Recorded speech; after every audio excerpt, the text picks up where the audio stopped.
उत्पत्ति 22 अध्यायलाई हामी फेरि पल्टाउनेछौँ।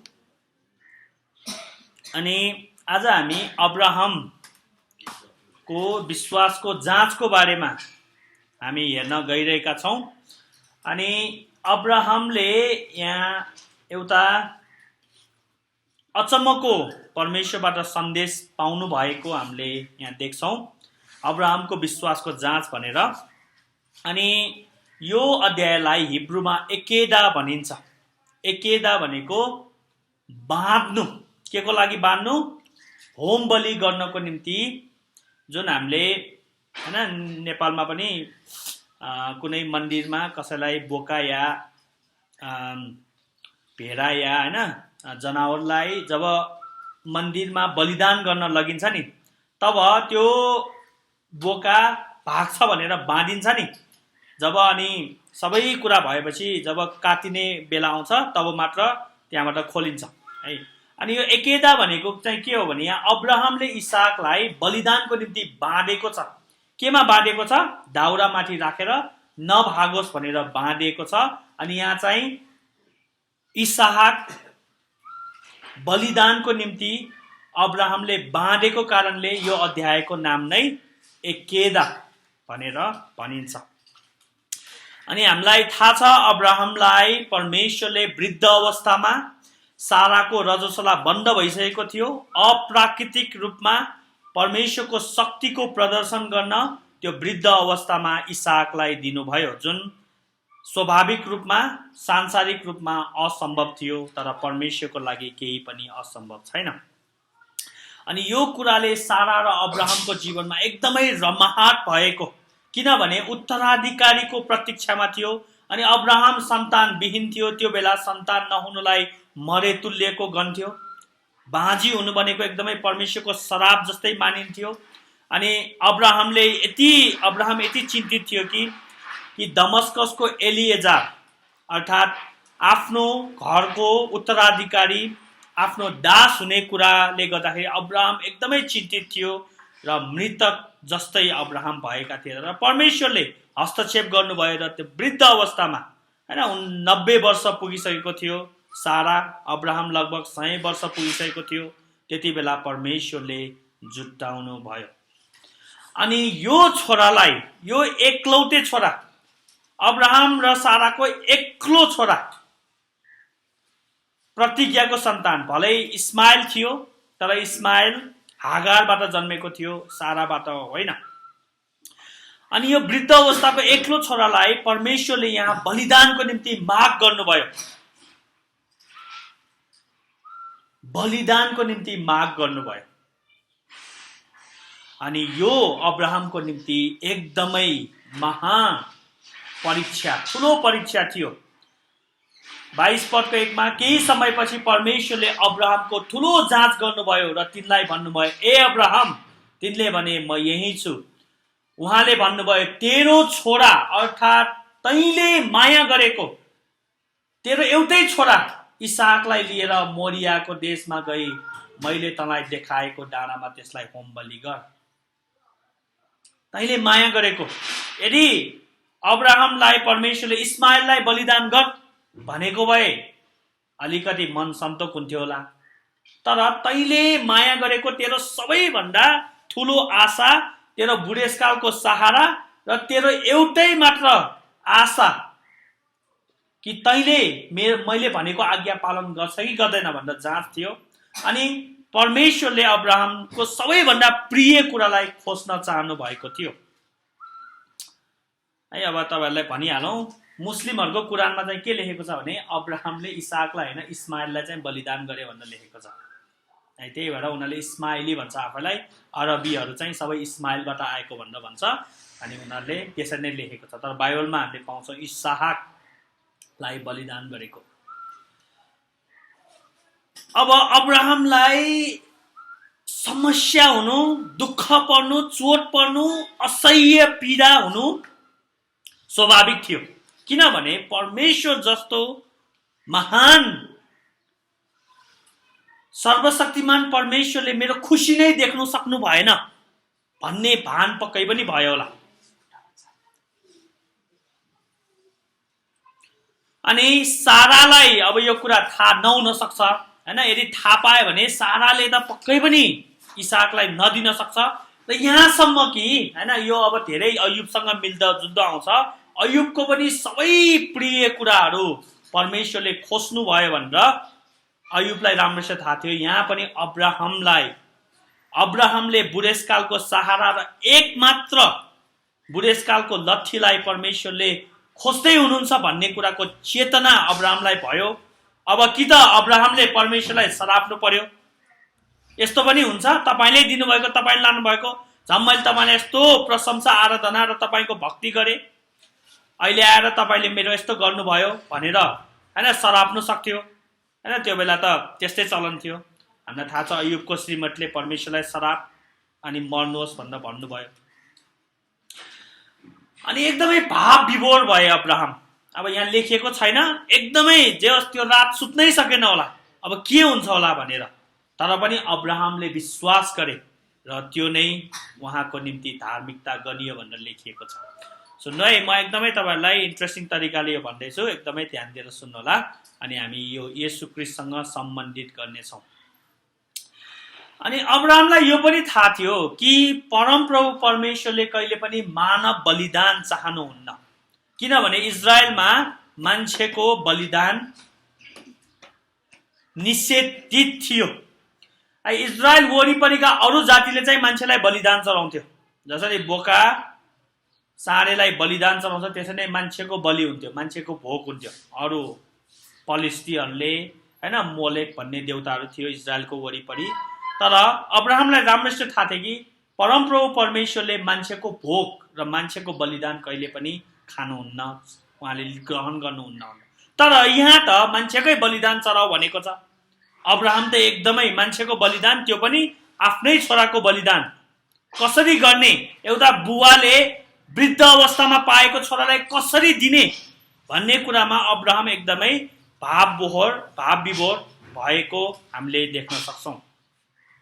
अब्राहमलाई यो पनि थाहा थियो कि परमेश्वर धर्मी हुनुहुन्छ, परमेश्वर असल हुनुहुन्छ र उहाँले जे पनि गर्नुहुन्छ जहिले पनि उद्देश्य सहित र राम्रोको लागि गर्नुहुन्छ भनेर अब्राहमलाई राम्रोसित थाहा थियो। अब यो सबै समस्या र तनाव र टेन्सनका बावजुद राति निन्द्रै लागेन होला अब्राहमलाई। तर भोलि बिहान उठ्दाखेरि अब्राहमले आफ्नो विश्वासको अभ्यास गरे। दायाँ बायाँ केही सोचेन, परमेश्वरले जे गर भन्नुभयो त्यही गर्नुभयो। परमेश्वरले गर भनेपछि गर्नुभयो। यहाँ चाहिँ के थियो भने कम्पिटिसन भनौँ, यो के भन्छ यहाँ चाहिँ मुख्य कुरा चाहिँ के हो भने परमेश्वरको निम्ति अब्राहमले आफ्नो सबैभन्दा प्रिय कुरा दिन्छ कि दिँदैन।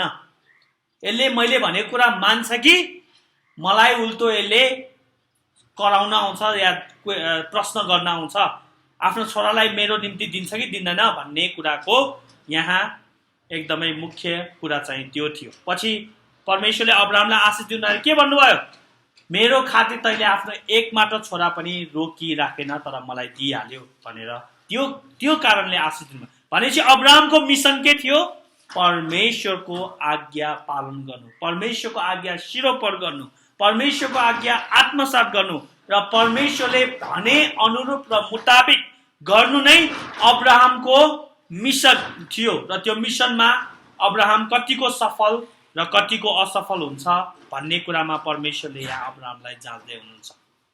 अब हेर्नु 3 पदमा हेर्नुहोस् त, अब्राहम बिहानै उठेर गधामा काठी कसे र आफ्ना कमाराहरू मध्येका 2 जना र छोरा इसाकलाई साथमा लिए र होम बलिको निम्ति दाउरा चिरेर परमेश्वरले तिनलाई भन्नुभएको त्यस ठाउँमा हिँडे।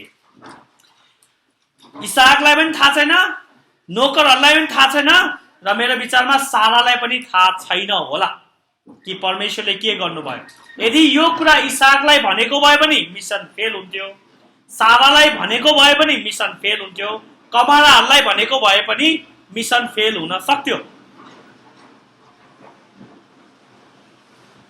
तर अब्राहमले यो कुरा कसैलाई भनेन, गुप्तमा राखे र त्यो मुताबिक नै अब्राहमले काम गरे। यहाँ परमेश्वरलाई एउटा प्रश्न पनि सोधेको छैन अब्राहमले, प्रभु किन भनेर। अब्राहमले असहमति पनि जनाएको हामीले पाउँदैनौँ अब्राहमले कुनै पनि तर्क वितर्क केही पनि गरेन, सिधै भोलि बिहान हुनासाथ सबै कुरा ठिकठाक पारे, दाउरा मिलाए, नोकरहरूलाई बोलाए, लैन हामी पूजा गर्न जाँदैछौँ, हामी बलिदान चढाउन जाँदैछौँ भनेर बिहानै उठेर अब्राहम आफ्नो मिसनतिर अगाडि बढे। र अब्राहम एकदमै त्यो कुरामा अब्राहमले विश्वासको अभ्यास गरे। परमेश्वरले भन्नुभएको कुरालाई शिरोपर गरेर दायाँ बायाँ नसोचिकन अब्राहम आफ्नो मिसनतिर लागे। विश्वासको अभ्यास हामीले देख्दछौँ। कतिपल्ट परमेश्वरले हामीलाई पनि नमन परेको कुरा उहाँले माग्नुहुन्छ, अनि हामीलाई चाहिँ प्रभु किन, कसरी, यस्तो पनि हुन्छ र प्रभु, तपाईँलाई त मैले यस्तो विश्वास गरेको थिएँ भनेर हामीमा प्रश्न आउँछ। तर यहाँ हेर्नुहोस् त, अब्राहमले कुनै पनि प्रश्न गर्नु भएन। सबैभन्दा प्रिय कुरालाई परमेश्वरले लाँदै हुनुहुन्थ्यो। अब्राहमको आँखाको नानीलाई लाँदै हुन्थ्यो, अब्राहमको मुटुलाई लाँदै हुनुहुन्थ्यो, तर नि अब्राहमले दिए। इसाकलाई भन्दा अब्राहमले परमेश्वरको आज्ञालाई सर्वश्रेष्ठ ठाने। यो हो यसको मुख्य कुरा। म फेरि पनि भन्छु, फेरि सुन्नुहोस्, कतिजनाले बुझ्नुभयो कि भएन, के गरिराख्नु भएको छ तपाईँहरू, यहाँ सुन्नु है मलाई।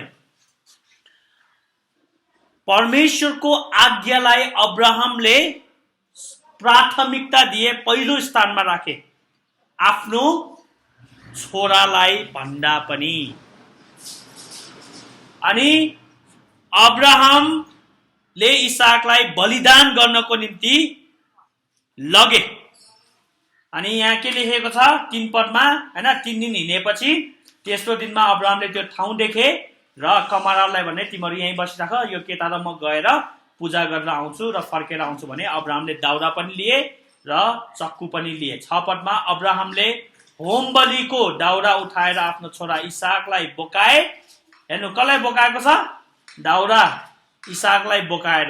है, अब कच्चा विद्वानहरूले यहाँ येशू ख्रीष्टले क्रुस बोक्नु भएको चित्रलाई यहीँ पाउँदछौँ, तर अब यो नहुन नि सक्छ, किनभने यहाँ त इसाक येशू ख्रीष्ट होइन, थुमा पो येशू ख्रीष्ट हो है। तर कतिजनाले यसरी भन्छ। र आगो र छुरी आफ्नो हातमा लिए। यसरी ती दुवैजना सँगसँगै गए।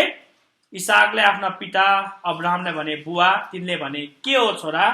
त्यसले भने यो आगो र दाउरा त छन्, तर होम बलिको थुमा चाहिँ खोइ। अब्राहमले भन्नुभयो छोरा, परमेश्वरले नै होम बलिको निम्ति थुमा जुटाइदिनु हुनेछ। अनि ती दुवै सँगसँगै गए। अनि यो 8 पदमा जुन जुटाइदिनु हुनेछ भनेको छ, त्यो चाहिँ परमेश्वरले देख्नु हुनेछ भनेको है। अब यो हिब्रू भाषामा हिब्रू शब्द, यो हिब्रू नाउन चाहिँ, हिब्रू भर्ब चाहिँ यो इरे भन्छ, रआ भन्छ। रआ भनेको देख्नु, इरे भनेको जुटाउनु। उहाँले देख्नु भनेको नै हिब्रूमा जुटाउने भन्ने अर्थ लाग्छ है। त्यहीँबाट हामीले पाउँछौँ याहवे इरे, अर्थात् परमप्रभुले देख्नुहुन्छ, रआ इरे है। अनि हामीले पाउँछौँ अब्राहमले यहाँ नाटक गरेको होइन कि सबै कुरा मिलाए, दाउरा पनि मिलाए, त्यसमाथि आफ्नो छोरालाई राखेर बाँधे। के को लागि? अघि नै भने केदा भनेको बाँध्नु, बलिदान चढाउनको निम्ति बाँध्नु। अनि बाँधेपछि अब्राहमले यहाँ नाटक गरेको होइन, म बाँध्छु अनि जब म छुरी हान्नुला तब परमेश्वरले मलाई रोक्नुहुन्छ, मलाई थाहा छ। यो सबै नाटक हो। परमेश्वरले मान्छेको बलिदान पनि लिनुहुन्न, उहाँले मान्छे मार पनि भन्नुहुन्न, मलाई थाहा छ, यो सबै नाटक हो भनेर त्यो जिस्की गरेको होइन। साँच्चीकै है अब्राहमलाई प्रहार गर्न, इसाकलाई अब्राहमले प्रहार गर्दै हुनुहुन्छ, मार्नको लागि, अर्थात् बलिदान चढाउनको निम्ति प्रहार गर्दै हुनुहुन्छ। तर त्यो गर्दाखेरि अब्राहम यति रुँदै या भाव विभोर हुँदै होइन कि विश्वासमा है। त्यो कुरा पछि हामी हिब्रूमा देख्छौँ, अब्राहमले साँच्चीकै इसाकलाई बलिदान चढाएर जीवित पाए भनेर हामी पछि त्यो कुरालाई हेर्नेछौँ। अब यहाँ हेर्नु, इसाक चाहिँ बिचरा छ। यहाँ के गर्ने? इसाक त पहिला शङ्का गरे होला, थुमा त छैन, होम बलि छ, त्यहाँ डर लाग्न थाल्छ इसाकलाई। यसले थुमा त मै हो क्या, मलाई नै मार्नु लाग्यो क्या मेरो बाउले भनेर। त्यही भएर आतुरी भएर सोधेको, है। अब यहाँ विभिन्न कुराहरू अर्थ लाग्न सक्छ। हामी त बलिदान चढाउन आएको बुवा खै र थुमा, त्यो पनि हुनसक्छ। यहाँ इसाक डराएको हुन्छ, ओहो मलाई मार्नलाई क्या हो, मलाई नै मार्नलाई क्या भन्ने त्यो कौतूहलता हुन्छ। ल इसाकले जे सोचेको थियो वास्तवमा त्यही भयो, जे कुराको डर थियो त्यही भयो। ल मैले अघि नै सोचेको थिएँ बाउल त मलाई पो मार्न ल्याएर छ भनेर साँच्चीकै इसाकलाई मार्न ल्याएको रहेछ है। अनि अब्राहमले सबै कुरा मिलाए, आगो पनि बालिसक्यो होला है, होम बलि गर्न आगो बाल्न नि रेडी, दाउरा पनि राखिसक्यो, इसाकलाई नि बाँधिसक्यो। अब चक्कु उठाए। साँच्चीकै परमेश्वरले हात रोक्नु भएर भन्नुभयो, अब्राहम अब्राहम त्यो केटोमाथि तैँले हात नउठा भनेर है। 12 पदमा हेर्नुहोस् त, 11 पददेखि, अब्राहम अब्राहम तिनले भने म यही छु। उनले भने तेरो हात त्यस केटामाथि नउठा र त्यसलाई केही नगर। अब मैले थाहा पाएँ तैँले परमेश्वरको भय मान्दो रहेछस्, किनकि तेरो छोरो, तेरो एकमात्र छोरोलाई पनि मबाट तैँले रोकेर राख्दिनस् है। बुझ्नुभयो नि, यो परीक्षा के को बारेमा थियो?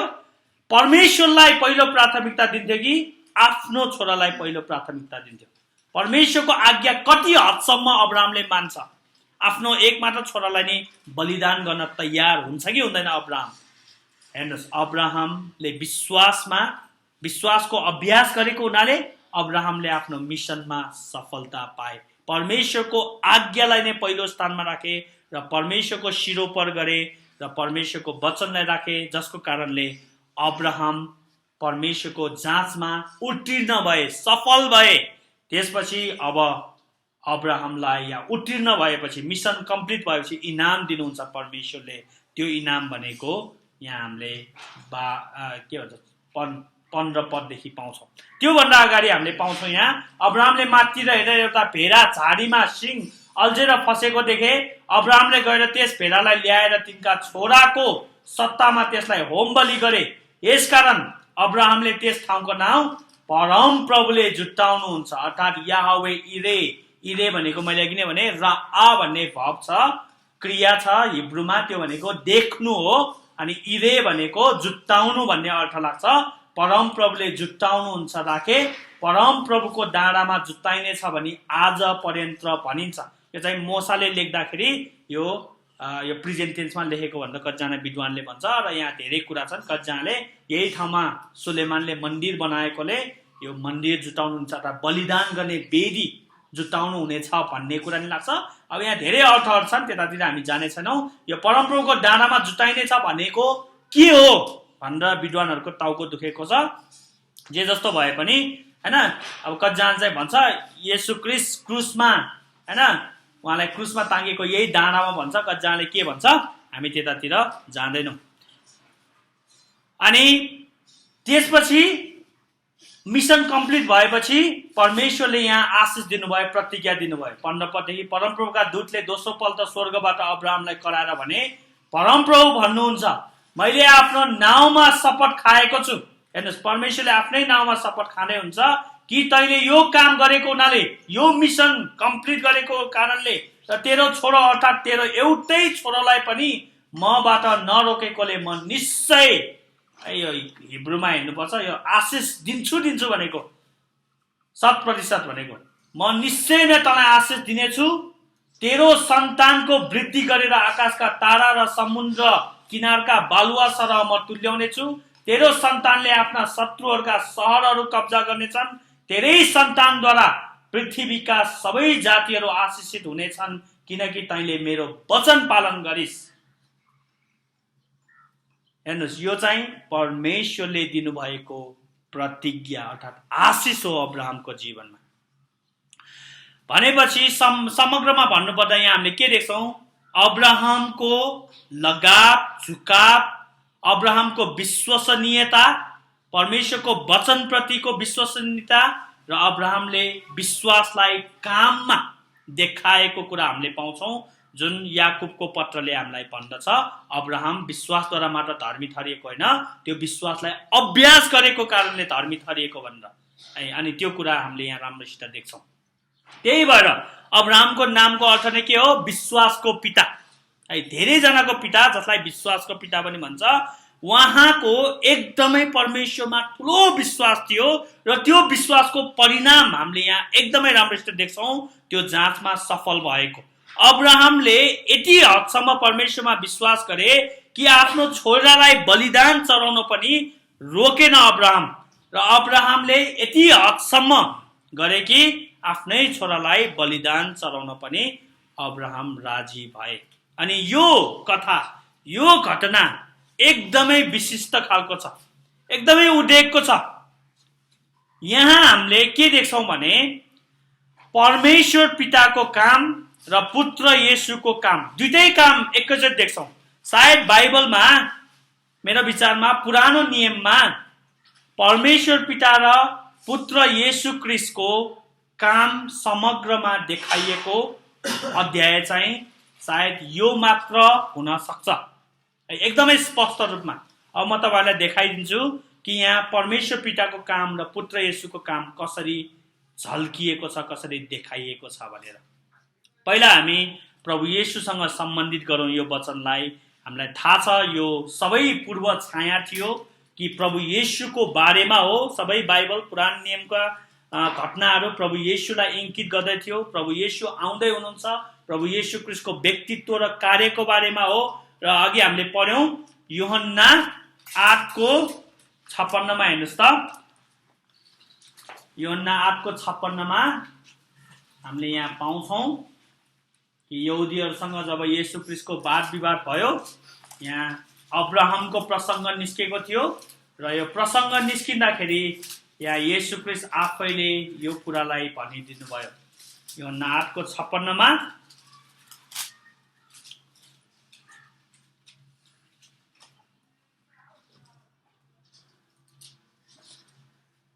तिमीहरुका पुर्खा अब्राहम मेरो दिन देख्नलाई प्रफुल्लित भएका थिए र तिनले देखे अनि रमाए यसकारण यहुदीले उनलाई भने तिमी अझै 50 वर्ष पुगेका छैन त के तिमीले अब्राहमलाई देखेका छौ येशूले भन्नुभयो साच्चै म तिमीलाई भन्छु अब्राहम हुनुभन्दा अघिबाटै म छँदै छु तब ढुङ्गा टिपेर हान्न लागेको अब यहाँ प्रश्न के आउँछ भने अब्राहमले येशू ख्रीष्टलाई कहिले देखे येशू ख्रीष्टको दिन कहिले देखेर कहिले प्रफुल्लित भए अब अब्राहम र येशू ख्रीष्टको इतिहास हेर्ने हो भने त्यो ग्याप हेर्ने हो भने कति हजार वर्ष छ येशू ख्रीष्ट 2000 वर्ष आउनु भएको अब्राहम त 4000 वर्ष अगाडि आउनु भएको भने 3000 वर्षको ग्याप छ त कसरी अब्राहमले येशू ख्रीष्टको दिन देखे त अब यहाँ येशू ख्रीष्टले के भन्नु भएको त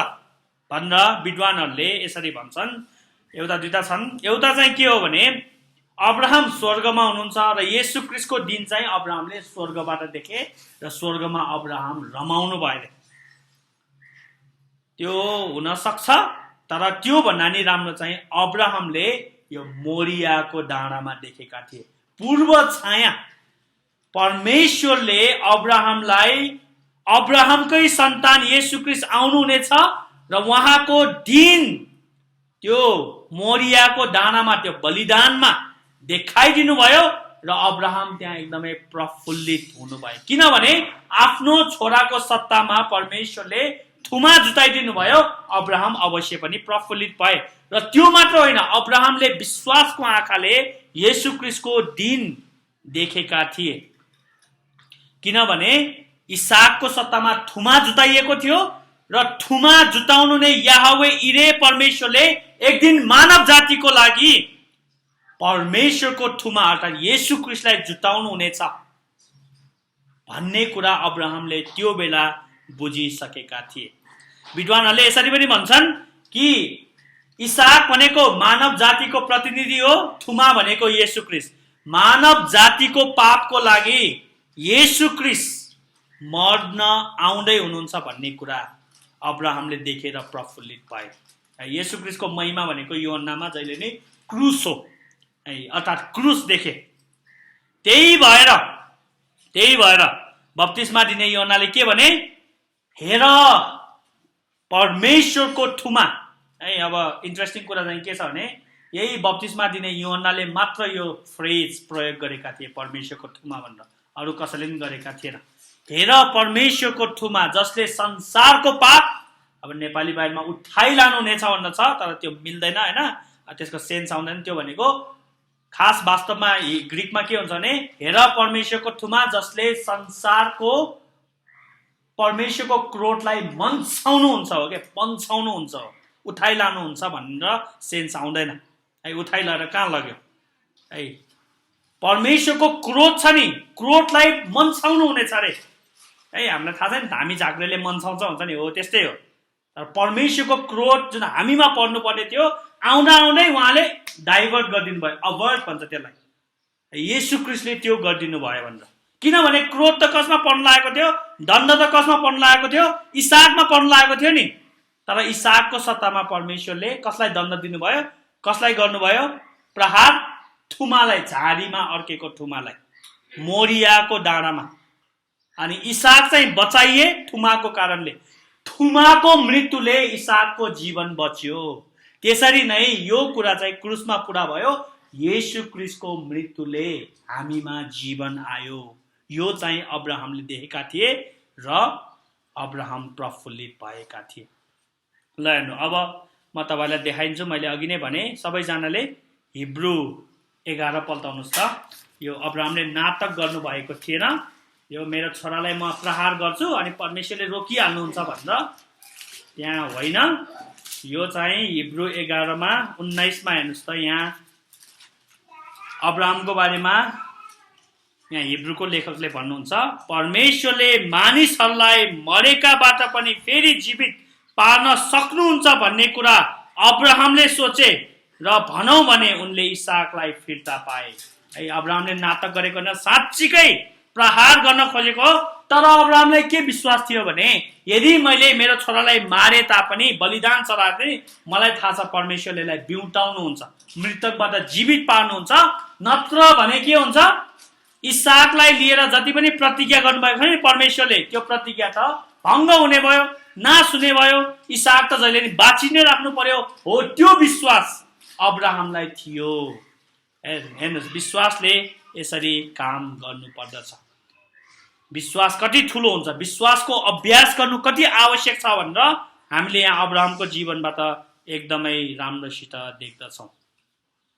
अर्को इन्ट्रेस्टिङ कुरा अब के आउँछ भने यहाँ अब्राहमको जुन आज्ञाकारिता छ नि, आफ्नो छोरालाई बलिदान गर्ने तयार, र परमेश्वरले भन्नासाथ सडकसुरुक उठेर केही नसोचिकन जसरी आज्ञाकारी हुनुभयो नि, हो यो आज्ञाकारिता येशू ख्रीष्टको आज्ञाकारितासँग पनि एकदमै मिल्छ। जसरी अब्राहमले आफ्नो छोरालाई बलिदान चढाउने सम्म पनि आज्ञाकारी नै भइरहे, कुनै पनि सम्झौता गरेन, नाइनास्ती गरेन, त्यसरी नै येशू ख्रीष्टले पनि पिताको आज्ञाकारितालाई सिरोपर गरेर मृत्युसम्मै आज्ञाकारी हुन पनि येशू ख्रीष्ट तयार हुनुभयो। फिलिपी 2:8 यहाँ यसरी लेखिएको छ कि येशू ख्रीष्टको आज्ञाकारिता हेर्नुहोस् त, अब्राहमको आज्ञाकारिता भन्दा नि महान छ भन्ने कुरा हामीले देख्दछौँ। फिलिपी 2:8 स्वरूपमा मानिस जस्तै भएर आफैलाई होच्याउनु भयो र मृत्युसम्मै अर्थात् क्रुसको मृत्युसम्मै आज्ञाकारी रहनु भयो। अब्राहम चाहिँ आफ्नो छोरालाई बलिदान गर्न आज्ञाकारी हुनुभयो। येशू ख्रीष्ट जो अब्राहमको सन्तान, आफ्नै शरीरलाई क्रुसमा खन्याउन, आफ्नै देहको बलिदान गर्न, आहुति दिनको निम्ति उहाँ क्रुससम्मै होचिनु भयो, आज्ञाकारी रहनुभयो। जसरी आफ्नो जिजु बुवा आज्ञाकारी रहनुभयो, येशू ख्रीष्ट पनि आज्ञाकारी रहनुभयो। किनभने येशू कसको सन्तान? अब्राहमको सन्तान। यहाँ त्यही भनेको तिम्रो सन्तानद्वारा पृथ्वीका सबैले आशिष पाउनेछ भनेको येशू ख्रीष्टको बारेमा हो कि अब्राहमबाट एकजना सन्तान आउनेछ, एकजना निस्किनेछ जसद्वारा सबै पृथ्वीलाई आशिष मिल्नेछ। यदि अब्राहमको सन्तान नभएको हामी क्रिस्चियन हुँदैन थियो, येशू ख्रीष्टको कारणले हामी क्रिस्चियन भएको है। पृथ्वीका सबै जाति भनेको यहुदी मात्र होइन, नेपाली पनि अब आशिषित हुनेछ। कसको कारणले? अब्राहमको सन्तानले। अब्राहमको सन्तान भनेको को हो? येशू ख्रीष्ट। त्यो भन्दा पनि आश्चर्यको कुरा, त्यो भन्दा पनि एकदमै महत्त्वपूर्ण कुरा र त्यो भन्दा नि चाखलाग्दो कुरा यहाँ छ। यो घटनाले येशू ख्रीष्टको काम मात्र देखाउँदैन, पिता परमेश्वरको कामलाई अझ स्पष्टसँग पुरानो नियममा नै झल्काउँछ। अब यो कसरी? अब्राहमले येशू ख्रीष्टको कामलाई पनि झल्काउँछ पूर्व अगाडि नै, हैन? अगाडि नै पूर्व छाया भन्छ त्यसलाई, पूर्व स्वाद भन्छ। अनि पिता परमेश्वरको कामलाई पनि यहाँ झल्काउँछ। यहाँ चलाइएको शब्द यदि हिब्रूमा हेर्नुभयो भने एकदमै यो चाहिँ धार्मिक विधि विधानसँग सम्बन्धित शब्दहरू। बलिदान, आगो, छुरी, दाउरा, हैन, होम बलि, बाँध्नु, यो सबै कल्टिक ल्याङ्ग्वेज अर्थात् धार्मिक विधि। होम बलि चढाउँदाखेरि गर्ने, होम बलि चढाउँदा युज गर्ने, प्रयोग गर्ने शब्दहरू हुन्। मैले अघि भने अब्राहमले इसाकलाई बलिदान जस्तो बाँडेको, अनि यो चाहिँ होम बलिको निम्ति। अब यहाँ हामीले के देख्नुपर्छ भने यहाँ अब्राहम चाहिँ पुजारीको काम गर्दै हुनुहुन्छ, हैन? यहाँ पुजारी को? अब्राहम हो नि। आफ्नो छोरालाई बलिदान चढाउन अब्राहम नै यहाँ पुजारीको काम गर्दै हुन्छ, हैन? यहाँ त येशू ख्रीष्ट पुजारीगिरी भएको देख्दैनौँ यहाँ। भलै येशू पुजारी हुनुहुन्छ, तर यहाँ येशू ख्रीष्ट पुजारी भन्ने चित्र हामीले देख्दैनौँ। यहाँ त येशू ख्रीष्ट थुमा हो, होम बलिको बलिदानको रूपमा देख्छौँ, तर पुजारी त यहाँ अब्राहम हो है। भनेपछि यहाँ एकदमै चाखलाग्दो कुरा चाहिँ के छ भने कि यो कुरालाई लिएर नयाँ करारमा येशू ख्रीष्ट पुजारी भनेर सम्बन्धित गरेको छैन, बरु मल्कीसेदकलाई लिएर सम्बन्धित गरेको छ। यहाँ अब्राहमले जे काम गरे, पुजारीको काम गरे, त्यो येशू ख्रीष्टसँग नभएर पिता परमेश्वरसँग मिल्न आउँछ है। यो कुरा एकदमै अनौठो छ अनि यो वास्तवमा यस्तै हो। अनि यहाँ इन्ट्रेस्टिङ शब्द 3-4 चोटि चलाएको छ। तैले आफ्नो एकमात्र छोरा, एक्लो पुत्र, जुन हिब्रूमा एकहात भन्दछ। एकहात भनेको एकमात्र पुत्र, ग्रीकमा मोनोगेनेस भन्दछ। अर्थात् इसाक अब्राहमको एकमात्र पुत्र हुनुहुन्थ्यो है। इस्माइल थियो, तर इस्माइल हागारबाट जन्मेको प्रतिज्ञाको छोरा थिएन। अब्राहमको एकमात्र छोरो र प्रेम गरेको छोरो, अरू छोरो छैन। ल हेर्नुहोस् है, अब कति इन्ट्रेस्टिङ छ यहाँ। अब मिल्न आउँछ, परमेश्वर पिताको पनि अरू छोराछोरी छैन, एकमात्र छोरो को? येशू ख्रीष्ट। हामी भनेको त धर्मपुत्र र धर्मपुत्रीद्वारा ल्याएको, स्वाभाविक रूपमा, प्राकृतिक रूपमा, वैधानिक रूपमा, कानुनी रूपमा, जायज रूपमा परमेश्वर पिताको छोरो को हो? येशू ख्रीष्ट, एकमात्र। अब्राहमको पनि एकमात्र छोरा, परमेश्वर पिताको पनि एकमात्र छोरा।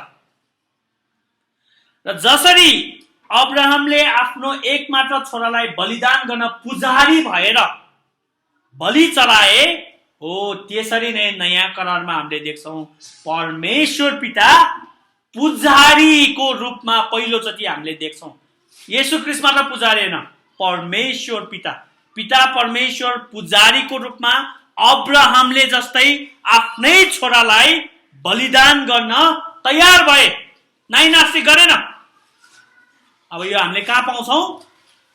उहाँले आफ्नो एकमात्र प्रिय पुत्रलाई बाँकी राख्नु भएन, हैन? तर संसारको निम्ति दिइहाल्नु भयो।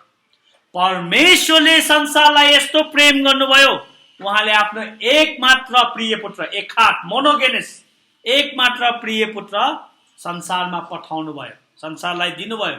उहाँमाथि विश्वास गर्ने कोही नाश नहोस्, तर त्यसले अनन्त जीवन पाओस्। यूहन्ना 3:16, यूहन्ना 1:29 हेर परमेश्वरको थुमा। त्यो कसको थुमा? परमेश्वरको थुमा। अघि भने नि अब्राहमलाई कति चोट परेको थियो, मानसिक रूपमा, भावनात्मक रूपमा, शारीरिक रूपमा, वैचारिक रूपमा। आफ्नै छोरालाई बलिदान गर्दा कति चोट पर्छ, कति दुःख पर्छ, हैन? कसैको यहाँ एउटा मात्र छोराछोरी छ, तपाईलाई आफ्नो छोराछोरी मर्नको लागि दिनु पर्यो भने के हुन्छ? अब्राहमको हालत के भएको थियो होला? तर अब्राहम त आफ्नो छोरा गुमाउनु परेन। तर हेर्नुहोस् यहाँ परमेश्वर पिताको भावनात्मक रूपमा कति चोट पर्यो होला।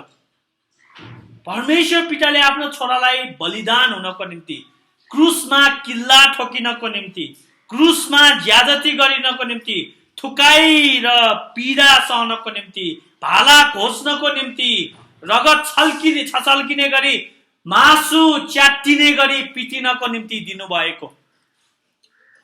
परमेश्वरले संसारलाई यस्तो प्रेम गर्नुभयो, उहाँले आफ्नो एकमात्र प्रिय पुत्र दिनुभयो भनेको त्यो। हेर्नुहोस् यहाँ परमेश्वरको प्रेम कति छ संसारको निम्ति, अब्राहमको भन्दा नि कति धेरै गुना छ।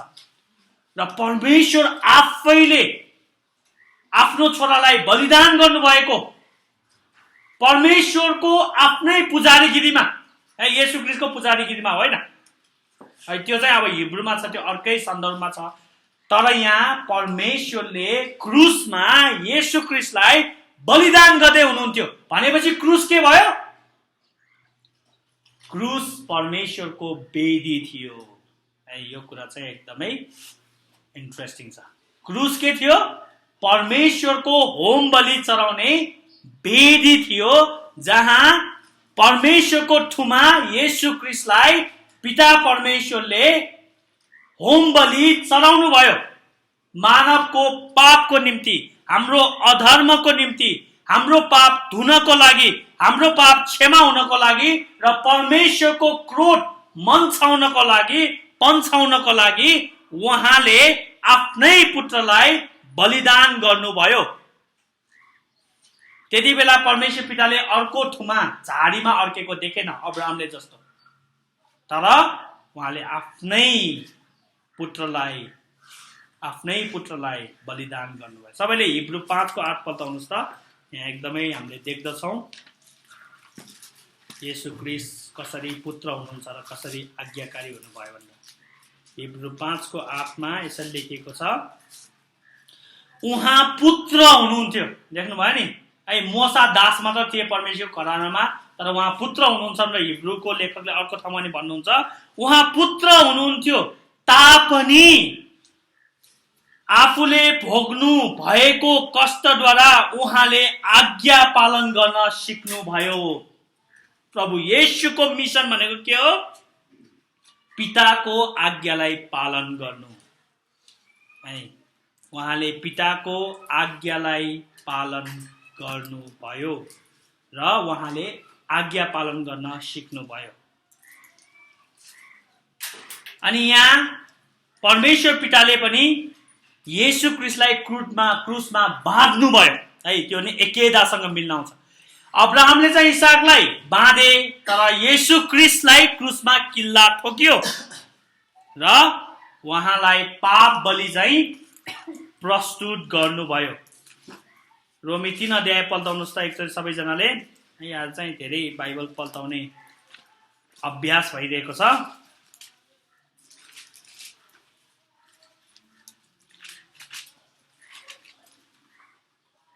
रोमी 3 अध्यायको हेर्नुहोस् है त, यो अलिक गहन छ, यसलाई पढौँ मात्र है त। 23 देखि पढौँ। किनकि सबैले पाप गरेका छन् र परमेश्वरको महिमासम्म पुग्नबाट चुकेका छन्। यहाँ चाहिँ यस परमेश्वर पिताको पुजारीगिरीको काम यहाँ देख्छौँ हामीले। परमेश्वरका अनुग्रहको वरदानले क्रिस्ट येशूमा भएको उद्धारबाट तिमीहरू सित्तैमा धर्मी ठहरिएका छन्। परमेश्वरले हेर्नु क्रिस्टलाई उहाँको रगतद्वारा प्रायश्चितको बलिदान स्वरूप प्रस्तुत गर्नुभयो भनेपछि यहाँ पुजारी को? अभियसली परमेश्वर पिता हो। बुझ्दै हुन्छ नि? परमेश्वरले क्रिस्टलाई उहाँको रगतद्वारा प्रायश्चितको बलिदान स्वरूप प्रस्तुत गर्नुभयो। यदि परमेश्वर पिता पुजारी हो भने वेदी कुन हो? क्रुस हो वेदी। बलिदान को हो? येशू ख्रीष्ट हुनुहुन्छ, जुन प्रायश्चित विश्वासद्वारा ग्रहण गर्नु पर्दछ। यो काम परमेश्वरले आफ्नो धार्मिकता देखाउनलाई गर्नुभयो, किनभने उहाँको ईश्वरीय धैर्यमा अगाडिका पापहरूलाई उहाँले वास्ता गर्नुभएको थिएन। 1 यूहन्ना 2:2 लाई नि एकचोटि पढौँ। 1 यूहन्ना 2:2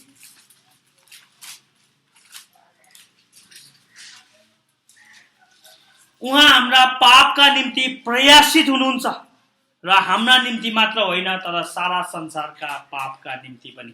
अब कतिजनाले क्रिस्चियनहरूको लागि मात्र मर्नु भएन, येशू ख्रीष्ट संसारकै लागि मर्नु भएको भनेर यो लिएर भन्छ, त्यो भनेको होइन है। यो येशू ख्रीष्ट क्रिस्चियनहरूको लागि मात्र मर्नु भएको, अक्रिस्चियनहरूको लागि मर्नु भएको होइन है। यो चाहिँ एकदमै विचार गर्ने छुदो शिक्षा हो त्यो।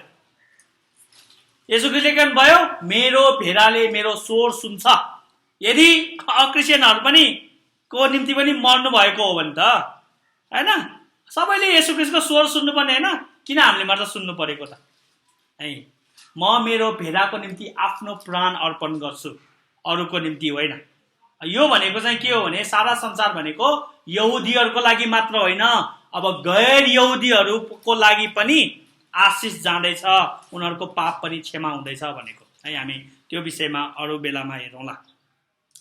भनेपछि यहाँ कसले गर्नुभयो, परमेश्वर पिताले गर्नुभयो। के गर्नलाई, आफ्नो धार्मिकता र आफ्नो ईश्वरीय प्रेम देखाउनको निम्ति उहाँले आफ्नो एकमात्र प्रिय पुत्रलाई बाँकी राख्नु भएन, तर संसारको निम्ति दिइहाल्नु भयो।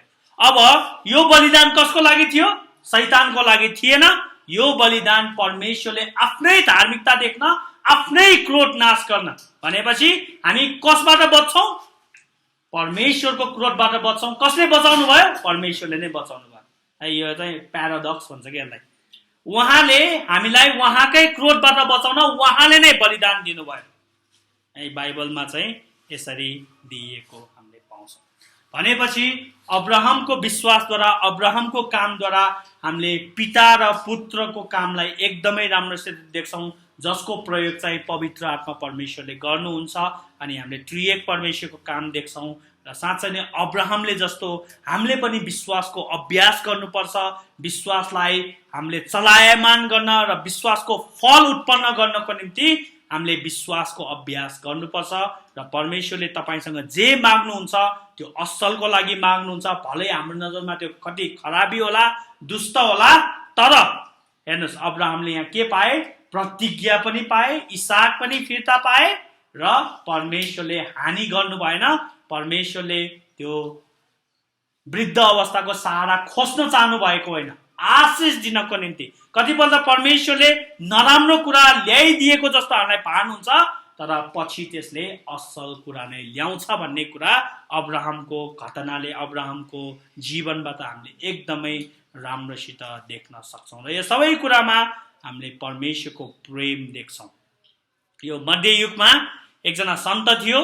त्यो सन्तले के भनेछ, ल अर्को आइतबार म प्रचार गर्छु तिमीहरूलाई, तपाईँहरूलाई म प्रचार गर्छु भनेर सबैलाई बोलाएछ क्याथेड्रलमा है, यो 1500 शताब्दीतिर। अनि के भएछ भने पुरै त्यो क्याथेड्रल भनेको, चर्च भनेको ठुलो हुन्छ है युरोपमा। अनि त्यहाँ एकदमै अँध्यारो हुँदै गएछ। बेलुकाको समयमा लाइटहरू बन्द गरेछ, त्यसपछि त्यहाँ छाया मात्र देखिन थालेछ है सबै मान्छे आइसकेपछि। अनि क्याथेड्रलको त्यो चर्चको झ्यालहरू पनि बन्द गरेछ। अनि सबैजना त्यहाँ भित्र आएछ र अँध्यारो सन्नाटा छाएछ, एकदमै सुनसान। अनि त्यो सन्तले क्यान्डल, मैनबत्ती जलाएछ र जलाएर अब उनीहरूको त क्रुस हुन्छ होइन, ठुलो क्रुस। त्यो क्रुसमा चाहिँ होइन उनीहरूले चित्र पनि राख्छ, हामी भलै गर्दैनौँ तर यो उदाहरण मात्र हो। त्यहाँ चाहिँ येशू ख्रीष्ट टाङ्गिएको चित्र। अनि अँध्यारो थियो, केही पनि देखेन। के गर्न लाग्यो यो सन्तले, कसरी प्रचार गर्न लाग्यो, सबै कौतूहलतामा थियो, कौतूहलता जाएको थियो। र बिस्तारै उसले आफ्नो क्यान्डल लगेर येशू ख्रीष्टको पहिला शिरमा देखाए, त्यहाँ काँडाको मुकुट थियो है। त्यतिलाई बत्ती थिएन, क्यान्डल लगेर काँडाको मुकुट देखाए, येशू ख्रीष्टले पहिरिनु भएको काँडाको मुकुट। त्यसपछि त्यो क्यान्डल बिस्तारै ल्याएर येशू ख्रीष्टको हातमा देखाए है। अहिले जसरी प्रोजेक्टर गर्छ नि त्यस्तै हो के, त्यति बेला प्रोजेक्टर भन्ने थिएन। हातको त्यो किल्ला ठोकेको ठाउँमा देखाए। त्यसपछि बिस्तारै ल्याएर कोखामा देखाए, कोखामा भाला हानेको, येशू ख्रीष्टको मूर्ति बनाएको है। अनि बिस्तारै खुट्टामा देखाए, खुट्टामा पनि किल्ला ठोकेको देखाए। त्यसपछि ऊ प्रचार गर्न आएको, तर त्यति देखाएर अब के भन्न बाँकी छ र, केही भन्न बाँकी छ। अब तपाईँले देखिहाल्नु भयो परमेश्वरको प्रेम। येशू ख्रीष्ट परमेश्वरको पुत्र काँडा उनिनु, उहाँले काँडाको मुकुट पहिरिनु भयो हाम्रो पापको लागि। हात खुट्टामा किल्ला ठोक्नलाई उहाँ तयार हुनुभयो, कोखामा भाला सहनु भयो। अब मैले केही भन्न बाँकी छैन भनेर ल आजको सङ्गति सिद्धियो भनेर सबैजनालाई पठाउनु भयो है। अब्राहमको जीवनबाट हामीले यही देख्छौँ, यही चित्र कि परमेश्वरले अगाडिबाट नै त्यो प्रबन्ध थुमा जुटाउने प्रबन्ध गरिसक्नु भएको थियो र उहाँले त्यसको कार्यान्वयन क्रुसमा गर्नुभयो र साँच्चै नै येशू ख्रीष्टको मृत्युले हामीमा जीवन ल्यायो। जसरी थुमाको मृत्युले त्यो झाडीमा अड्केको सिङमा अड्केको थुमाको मृत्युले कसलाई जीवन ल्यायो, कसको जीवन बचायो? इसाकको। त्यसरी नै येशू ख्रीष्टको मृत्युले हाम्रो जीवन बचायो, हाम्रो निम्ति स्वर्गको ढोका खोलियो र हामीलाई नरकमा जानदेखि अनन्त मृत्युमा जानदेखि सदाको लागि बचाउनु भयो। अब यो महान, यो शर्तरहित प्रेमको रेस्पोन्स कस्तो हुनुपर्छ त? यसको रेस्पोन्स भने प्रतिक्रिया कस्तो हुनुपर्छ त? हामी पनि अब्राहम जस्तो विश्वासयोग्य र आज्ञाकारी र उहाँमा समर्पित हुनुपर्छ। उहाँले भनेको कुरालाई जहिले पनि शिरोपर गर्नुपर्छ र येशू ख्रीष्टले जस्तै हामी पनि आज्ञाकारी हुनु पर्दछ। परमेश्वरले यो वचन पढाइ सुनाइमा आशिष दिनुभएको